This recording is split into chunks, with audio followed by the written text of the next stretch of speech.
Samahan niyo ako ngayong araw na ito. Nandito tayo sa Isabela National High School for the Kabataan Leadership Seminar. So, tara!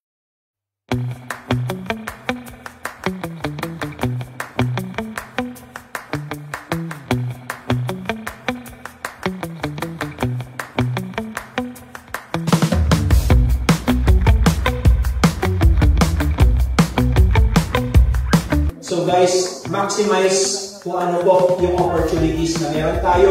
Nilatag ko na kanina yung mga opportunity na yan. Ayun na lang bahala na pumili at gumawa ng sarili niyang inisyatibo kung paano mapabilang sa mga opportunities na binibigay namin sa inyo. We cannot always build the future for our youth, but we can build our youth for the future. Again, isang magandang sumusunod na kontrata. So ayun, kakatapos po ng program natin sa Isabela High kanina. Ngayong araw na ito, kasama naman natin yung mga barangay officials at city councilors para po sa budget deliberation ng barangay. So halika kayo, samahan niyo po ako.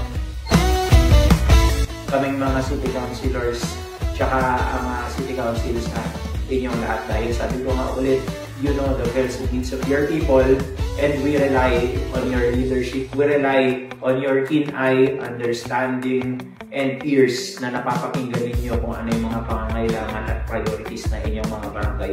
Kami ay talagang nakasuporta lang sa inyo at kayo naman yung sumusuporta sa amin para malaman yung pangangailangan ng ating mga kabarangayan. So, isahan na po natin.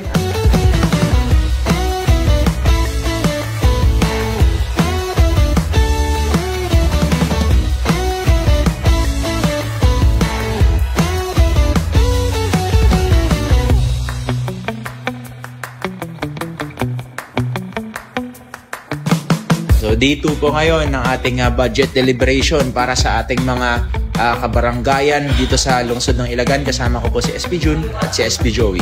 Tara!